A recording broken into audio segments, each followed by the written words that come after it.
As we think about the 4,350,000,000 oral learners around the world, come to realize the challenges are large. We have discovered that we have missed the mark of oral learners, learning-centric. We have discovered we need to think about oral learners who are not illiterates, who might just have a preference for learning in an oral way.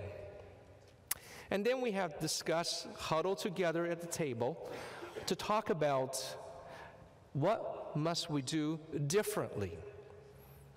And now what I would like to do is introduce to you Steve Evans, for him to talk a little bit about some of his experiences.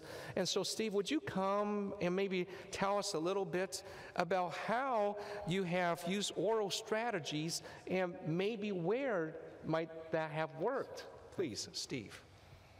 Thank you, Sam.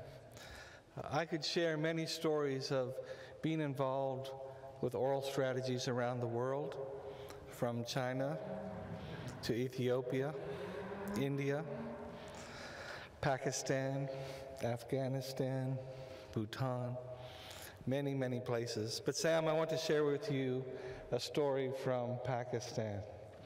One time I was in Pakistan to lead some conferences on oral communication of God's Word.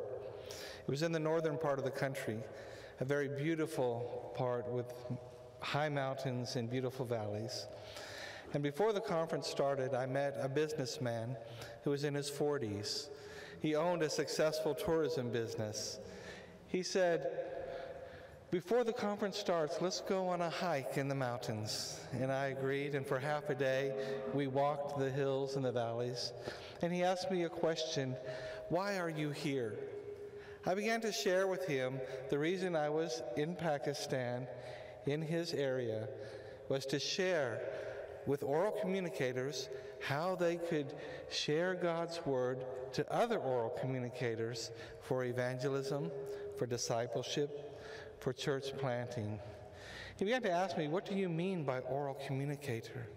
And so I shared with him, basically, it's those who can't, won't, or don't read and write. He stopped on the trail. He looked at me. He said, "You're talking about me."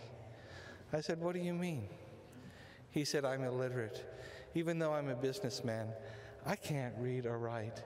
And I don't feel like I have any ministry to do for God."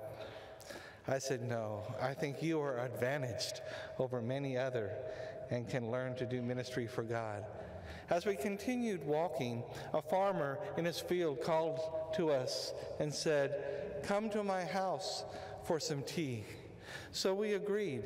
The man put down his hoe. We went to his house and sat in his yard with his family and drank tea. Discussion centered around the mountains and the traditions of the mountains and the stories of the mountains. And I said, "You know, this discussion reminds me of a story from God's Word." And I began to share, in the beginning, before there was anything, there was God. He spoke, and when he spoke, he created everything. After I finished the story, the farmer said, "I believe that story." And I said, "Yes, I believe that story too." And I asked him, "Would you like to hear more stories?" He said, "Yes."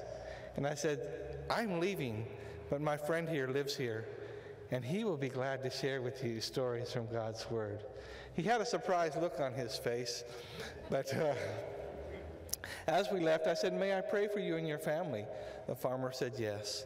We prayed, and this colleague of mine stepped out of the yard and continued walking. He turned to me and he said, "It's really that easy, isn't it?" And I said, "Yes, it's really that easy." And he said, "I can do this." Thank you. Thank you. You know, brothers and sisters, it is just that easy. And you say, "Oh, but it's not that easy in my own ministry." What I would like you to do is just take 2 minutes at your table and talk together what's one thing that you might wish to do differently and that you're going to attempt. In other words, you share ideas of what must you do differently, but what is one thing that you would like to attempt? Will you huddle together again in your groups and just talk about that for about 2 minutes? Go ahead.